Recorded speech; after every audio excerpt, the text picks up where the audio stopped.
serious about headphones? Headphones.com is. Welcome back to Techstination. I'm Fred Fishkin. Joining us is Headphones.com CEO and founder Andrew Lissimore. Hi, Andrew. Hey, Fred. How are you doing? Terrific. Well, you have a website dedicated to some of the best headphones and music listening technology. Give us a little more about the site and the history behind it. Yeah, I'd love to. First, thanks for having me. So Headphones.com was a really unlikely company for me to start, and the history is a really interesting one. I was actually a software executive and was kind of enjoying a career in business-to-business SaaS software until I realized that I wasn't very passionate about SaaS. I was good at it, but I wasn't very passionate. And there was a point about 6 years ago where I really wanted to get an expensive pair of speakers because I love sound and I love audio gear. And my wife, who is a very conservative accountant, said, "This is a stupid idea. Why would you spend this much money on a pair of speakers?" And she had a point.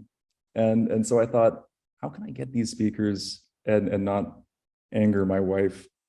And so I had this crazy idea that I'd start to sell some of this stuff on the side. I'd continue to do my career. And I thought, hey, if I can break even selling speakers and some headphones, I get an excuse to have all this stuff around my house. And she can't complain because there's no financial impact. So at no point did I think, oh, this is a great business idea, or this will be my next stage in my career. But it turned out that this thing actually worked really, really well. And I think it's, partly because I was so passionate about it. So I just kept spending more and more time working on this thing. But also there was early kind of signals of success. And I think a lot of it was because I'd taken all the rigors of marketing business-to-business SaaS software and I just applied it to e-commerce and to high-end audio stuff. And I think just the marriage of my passion and my history in software really helped this thing kick off. So, now we're 6 years into this and we're having a blast. It's grown a ton. And I think we just started to really focus on, hey, what do people buying this kind of thing really care about? And what do they need to know? And so we focused there. Instead of on trying to sell stuff, we focused on building trust. So that's what a lot of our business is built around, is building trust with our target market, which is a lot of fun for me because I love the stuff. And so we create tons of content and information for people that are interested in this stuff or are interested in getting into this stuff. What a great story. And now the accountant approves, I assume? Finally. It took years. And with all of this equipment around, maybe she can hear the difference when you play the different speakers. So that's still probably a stretch. She's still using the headphones that came with her iPhone, unfortunately. Tell me, you had even more of a personal motivation here, perhaps the interest that you had in the speakers and the music. You have a musical background and heritage too. Tell me about that. Yeah, for sure. So I grew up in Canada, and my grandfather was Mark Kenny, who was a Canadian musician. He actually had Canada's most popular big band from the 1930s all the way until he retired in the 2000s. So he had a long and epic career, and I kind of came into the world in the 80s. He was at the kind of the tail end of his career, but I'd constantly meet people who were of an older generation who, they met their wife dancing to him, to his big band, and he was kind of a legend. And so I grew up around that and got to spend a lot of time around him and listening to big band music and going to these dances and really loving it, not really realizing how lucky I was at the time. Looking back, it was a pretty abnormal thing to be exposed to. And he made sure that I had a lot of music influence and exposure when I was growing up. So he got me into piano lessons when I was really young. I started playing the trombone, which was one of the instruments in his band, definitely inspired by him. And then I finally got into high school and realized that it seemed like the women really liked people that were in rock bands. So I took up the bass and joined a band and started playing shows. Now all of that has subsided because I'm really busy running the company and also have 2 kids. So mostly I'm playing acoustic guitar for my 4-year-old son now, but the music still runs deep, and I've loved it my whole life. So I feel really fortunate to be around it. That is really terrific. So tell us about headphones.com. You've kind of touched on it a little bit, what you offer that other retailers really don't or can't. Yeah, well, I thought when we were getting this thing started, I thought, there's a lot of stores out there. So what's the point of us dedicating our lives to making another one unless it's going to be different in some way and hopefully provide more value to people or different value? And so the thought experiment we did at the beginning was we just wrote down, what would a utopian headphone store look like? What would a perfect headphone store look like? And we came up with a bunch of ideas. Most of them were not practical. And some of them seemed impractical, but actually turned out to work. So one of the really crazy ones is that we thought, hey, a perfect store would give us a really long return window, especially with something like headphones that are so personal. So we looked around at other stores, and it seemed like 60 days was kind of the maximum return window, and 30 days was the average.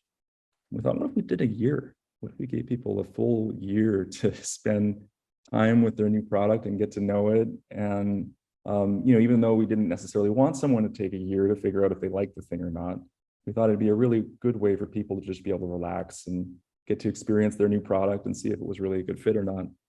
And that also created this really interesting incentive, because it made it so that there was no reason we'd ever want to just sell someone something, because we knew if we sold someone the wrong thing, we'd get it back at some point. So it gave us this really great front-loaded incentive to curate our store really well, and also to try to give people really good advice on what to buy, just so they would like it for a year and hopefully beyond. So that was pretty rare. I think the other thing is that we focused on this, I kind of touched on this, but we focused on content to help educate people about these products. I think a lot of stores think of content as a medium to get people to buy stuff. In other words, their ads kind of vaguely disguised as reviews. And my thinking was that people can see through that. So we decided, hey, we're going to do a lot of content, and it's going to be built around generating trust with the people who are into this stuff, and trust with the people who could get into this stuff. We thought, hey, if they trust us, hopefully they'll also buy from us. So we'll tell people, the thing we sell is maybe not good at these things, or maybe something we don't sell is a better fit. And we do that because we know that every time we say something like that, it surprises people and kind of creates this extra trust and authority. And so that's actually worked out really well. We've, on one hand, I think we've lost a few brand relationships over it because we've criticized some of the products that we sell. But if you lose a brand, it shows the customers that, hey, that's how much we take this trust and authenticity and integrity seriously. We're willing to actually, put our business on the line to do it. But a lot of brands really appreciate it. They understand, they take the feedback really well. And of course, the customers really appreciate the honesty. Oh, that is really extraordinary. Something comes to mind, though. I mean, I've been around a really long time. So many years ago, Jeff Bezos came in the studio to see me to tell me about his idea of selling books online. Mm-hmm. And I was skeptical because, hey, I like to thumb through a book before I buy it, like people used to do.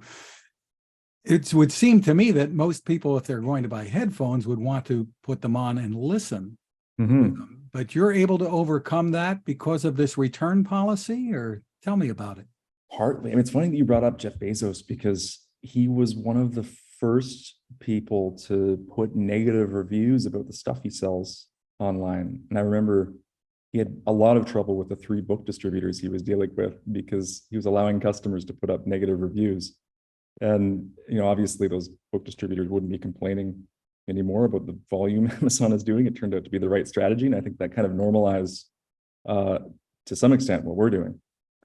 But yeah, you're right. I mean, headphones are such a personal product that the real way to experience them is to put them on. And so that's part of the genesis of our return policy. But it's also why we spend so much time trying to put out really great information and content about these things, so that you can hopefully learn enough to make a good choice, because it's still not very practical to have 100 different pairs of headphones shipped to your house so you can try them all out.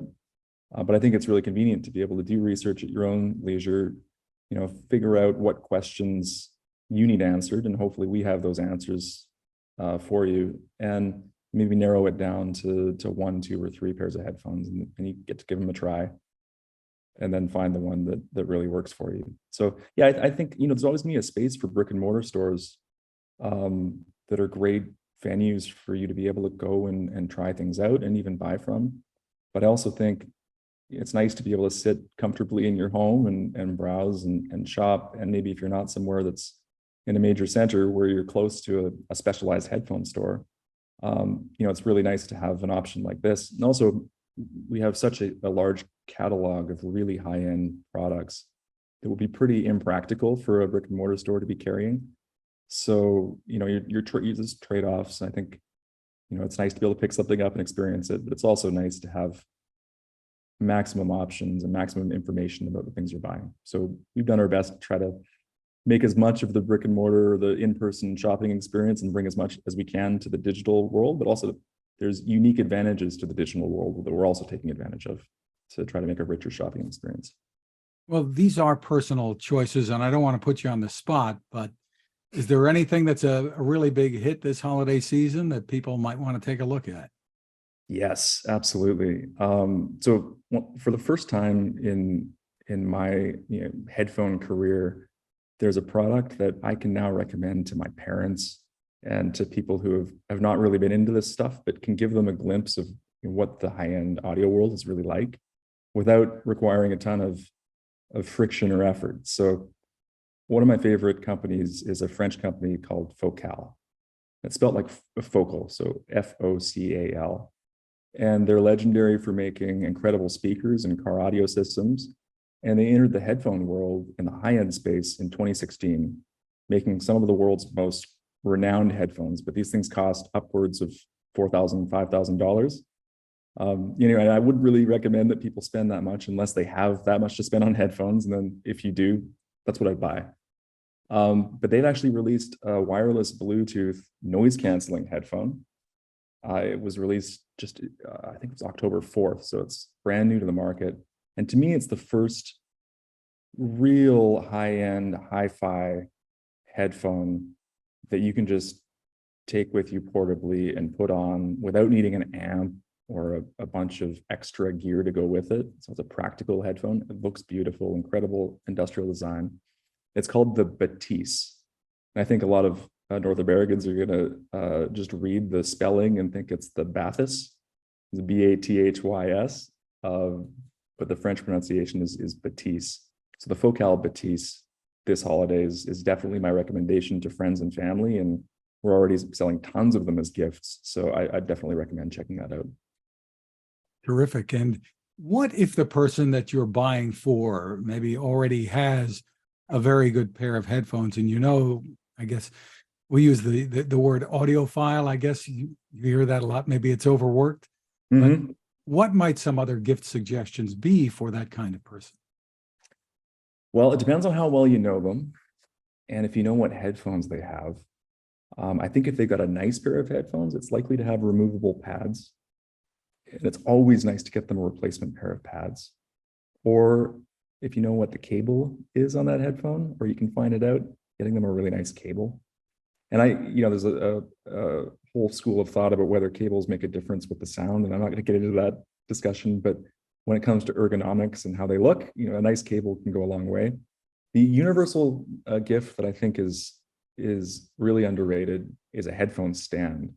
And it's because not many people will buy one for themselves because it feels a little luxurious and unnecessary. It's something everyone who has a nice pair of headphones can benefit from, and if it's a nice pair, you want to show it off, so put it on a nice stand. Very, very interesting. For more info, the website once again is headphones.com. That domain, getting that was a big achievement too, wasn't it? It was. I'll tell you that story over a beer, Fred. Terrific. Well, headphones.com. Andrew Lissimore, thank you so much for spending time with us. Thanks for having me, Fred.